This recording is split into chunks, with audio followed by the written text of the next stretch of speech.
Some of you may not know this, but there was actually a time back in Season 1 when Rimuru had officially become an adventurer. He had traveled all the way to the Kingdom of Lumond, registered with the Free Guild as a Monster Slayer type adventurer, then immediately shocked everyone by completely acing the ranking test. Now, if you're wondering why you don't remember any of this, well, that's because it never happened in the anime. This entire arc in which Rimuru starts to discover how these human kingdoms operate was completely bypassed at the tail end of Season 1.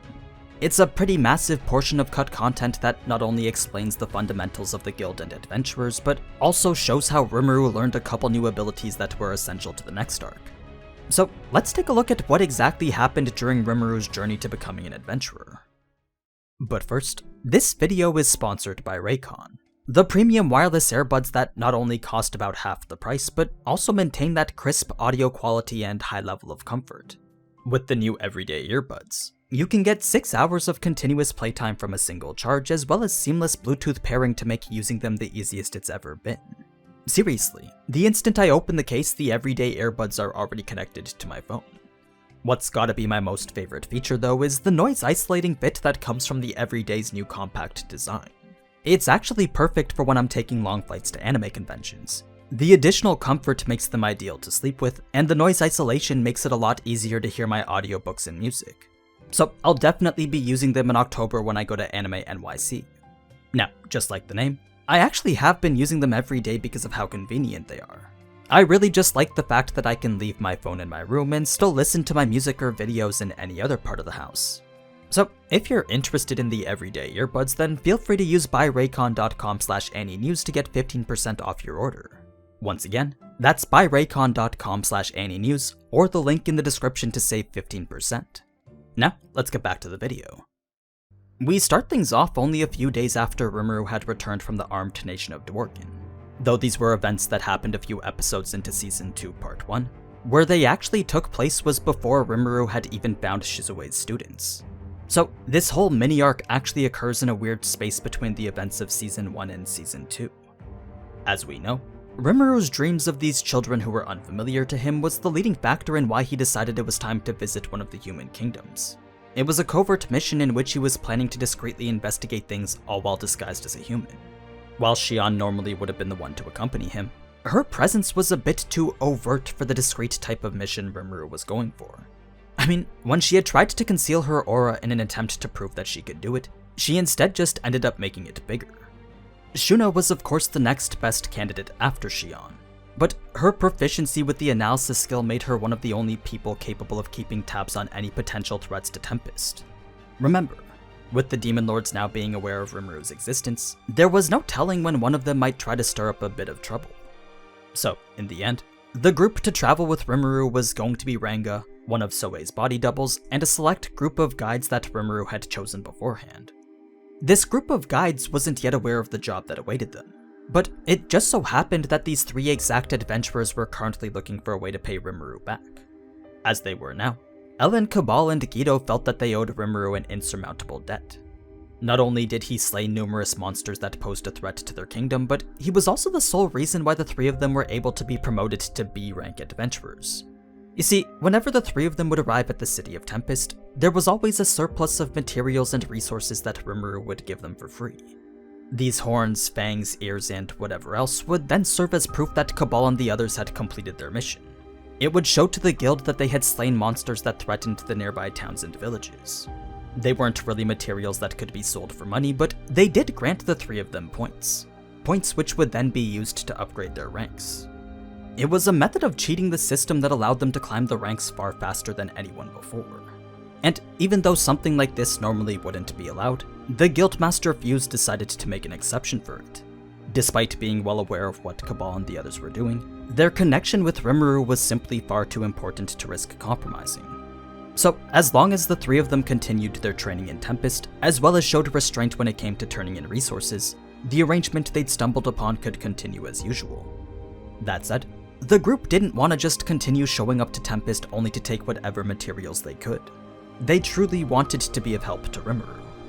So, when Gobata showed up and requested their help in Rimuru's name, the 3 of them were ecstatic to finally be able to repay what they owed.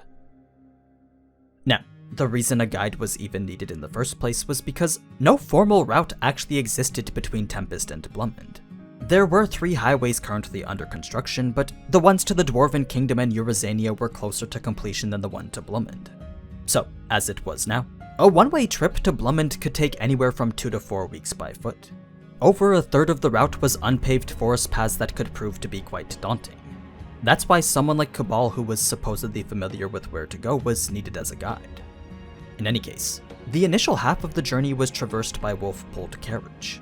Since parts of the highway had already been completed, Ranga's body doubles allowed the group to speed through the first 100 miles in only a couple of days. Had the highway been finished though, then the group could have easily completed the rest of the 200-mile route by the next day. That was the 3-day journey that Rimuru was hoping to provide by completing this highway. He was attempting to create an invaluable piece of infrastructure for nearby kingdoms and passing merchants, all of which would funnel them directly through the city of Tempest. Now, once the paved parts of the road had ended, it was now time for Cabal and the others to guide Rimuru through the forest. At first, the trio looked like experts as they traversed the terrain as if they'd done it hundreds of times before. But after 3 hours passed with the group starting to look increasingly nervous, Rimuru began to notice that the route was starting to look a bit familiar. As it turns out, they'd actually been lost the entire time. Of course, they didn't want to admit it since they were trying to seem reliable. But as soon as Rimuru opened up a map in his mind, he immediately saw that they'd been going in circles. They were only an hour away from where the highway was. So, with the day pretty much over now, Rimuru decided it was best to spend the night at the camp where Geld and his construction workers were living. That way they could get a nice meal, then rest up and leave in the morning. While this certainly wasn't the impression that these 3 were trying to leave behind, it actually wasn't entirely their fault. You could honestly blame Rimuru more than you could blame anyone else. Reason being that the point where they were in the forest was currently surrounded by daffodils. This was a phantom flower that caused those close to it to experience hallucinations. Geld did know that they were there, but because he assumed Rimuru couldn't possibly get lost with his magic sense, he decided not to let them know before they had left. Had Rimuru actually been the one doing the guiding, then this definitely would have been a reasonable assumption to make. But because he was so caught up in taking part in this authentic adventure experience, Rimuru had turned off all his cheat-like abilities. Instead, he simply placed all his faith into the people who were guiding him. That's how they had succumbed to the effects of the flower without him even knowing. Since this was a mistake that Rimuru wasn't planning on making a second time, the next day he decided to provide some help of his own. He figured the best option would be to use gluttony to clear the path in front of them. Not only would this prevent them from being inconvenienced by anything else, but it would also help Geld in opening up room for the highway, thus accelerating the project's completion. So, with that setting everything back on track, Rimuru would spend the next week walking through the forest without much of an issue. There was plenty of food to keep everyone going, and the wolf wagon from Rimuru's stomach was the perfect place to sleep whenever nighttime came. It was such a relaxing change in pace that by the time the journey was coming to its end, Ellen couldn't help but express her love for it. At this point, she wanted nothing more than to keep adventuring with Rimuru forever. As fun as Rimuru knew that could have been, he also knew that it was impossible given how much responsibility he now bears. He did ponder the thought that perhaps one day it could actually be possible, but that was a day that would only come when he was no longer needed. A day he was certain was such a long time away that it was likely Ellen and the others would already be dead by then. When the thought of him outliving these humans had crossed his mind, what came after was the notion that perhaps this was how Milim felt. Perhaps the reason why she's so reluctant to call anyone friend in the first place was actually because she didn't want to get left behind by them. It was an idea that made Rimuru wonder something that he'd never really thought about before. If making a close friend only meant that they were eventually going to die, then would it not be better to simply choose loneliness instead? Well, that was a question in which he knew only time could answer. A question that Milim must surely already know the answer to. Anyway, it's after Rimuru had finally arrived at Blumend that we're given a little more information on the country itself. In terms of size, Blumend wasn't actually very big. It was a much smaller kingdom consisting of numerous little villages as well as only one big settlement of the capital. Plus, with less than 1 million people making up the total population, Blumend really was very tiny in comparison to the other countries. The main city at the capital was about as generic of a fantasy setting as you could think of. Not only did the buildings give off that medieval European kind of vibe, but pretty much every person walking the street was armed with weapons and armor. A key difference between here and Dworgen though was that the quality of everyone's gear here was significantly poorer. There was a very distinguishable difference in quality between the work of dwarven artisans and pretty much everyone else. So, despite many people looking armed and ready to fight, not many looked very capable of fighting at all. Another deceiving factor about the city was its level of advancement. What Rimuru initially believed to be medieval through and through was actually a bit more high-tech than he'd imagined. It was definitely a different path from the society he knew on Earth, but magic had clearly assisted in the development of their civilization beyond what he thought they were capable of. Had monsters and demon lords not been something for humans to worry about, then Rimuru believed that this type of civilization could have become far more advanced far more quickly. It just so happened that the extremely harsh nature of the world itself was a direct hindrance to the progress of society. That said, Rimuru knew all too well just how limitless the human desire could be. So even though the human kingdoms would set aside land for the demon lords to rule on their own, it wasn't a sure thing that that type of agreement would stay forever. Sure, the power difference between monsters and humans may be enough to keep them from expanding their territories for now, but there was no telling how long that difference in power would actually remain. Because of this uncertainty, Rimuru knew there was always the possibility that one kingdom could become greedy enough to invade another. It was a possibility that he was planning to discuss upon his return to Tempest. For now though, Rimuru's current mission was to head to the office of the guild. His plan was to meet up with Fuse, then get him to write an invitation to see Grandmaster Yuki. But once the group had arrived, there were a few adventurer-related activities that Rimuru needed to take care of first, specifically his registration. This was a matter that was typically handled by the General Affairs Department. It was a section of the guild where beginners could join, leave, or ask any basic questions. Next to that, there were also counters that indicated designated areas for sales or experts. Sales, as you'd expect, was where all quest-related materials were processed. Then, the experts department was an area exclusive only to adventurers accredited by the guild. These were members of the organization who typically took part in out-of-town activities such as retrieval, exploration, or monster slaying. If you wanted to be an official adventurer, then you had to be recognized by the guild as being proficient in one of these three categories. Anything else meant that you weren't really an adventurer. So, you could very well be the most skilled mage in the entire capital, but unless you had in-field experience with retrieval, exploration, or monster slaying, the guild wouldn't give you the adventurer title until you earned it. For the trio of Cabal, Ellen, and Guido, they were each B-rank adventurers proficient in their own individual departments. That way their duties could be split much more evenly. Not only did this mean that each of them was an expert in the eyes of the guild, but it also granted them a lot more freedoms when it came to travel. You see, anyone who carried the title of adventurer was allowed to change their nationality and country of residence anytime they wanted. It was a privilege that bypassed immigration laws and made crossing borders that much easier. Something Rimuru knew he would need if he was going to make it to the Kingdom of Ingracia. So, when he walked up to the General Affairs desk to register as an adventurer, the clerk as well as several bystanders looked at him with a bit of confusion. I mean, to them Rimuru did just look like this little kid. It was only natural they misjudge his ability because of his youthful appearance. Fortunately for Rimuru though, Cabal's reputation as an elite adventurer went to subside some of that skepticism.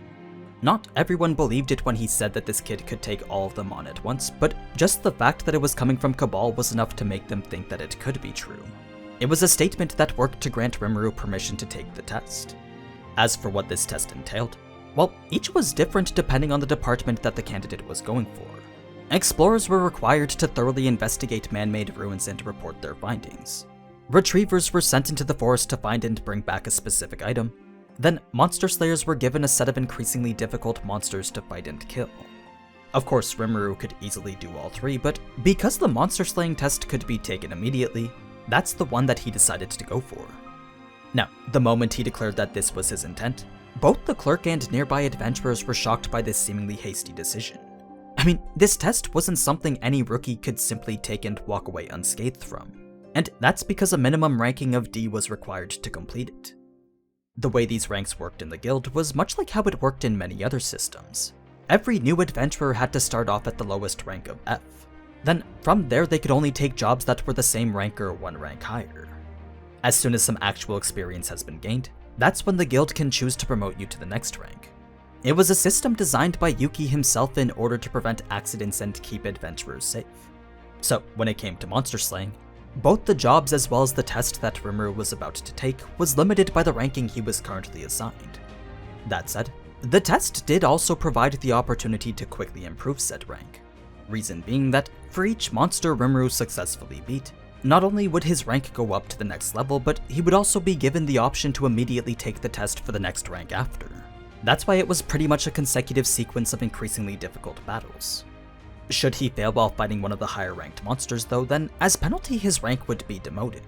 It was a deterrent that made it so examiners wouldn't constantly be bothered by adventurers who only sought to increase their ranks.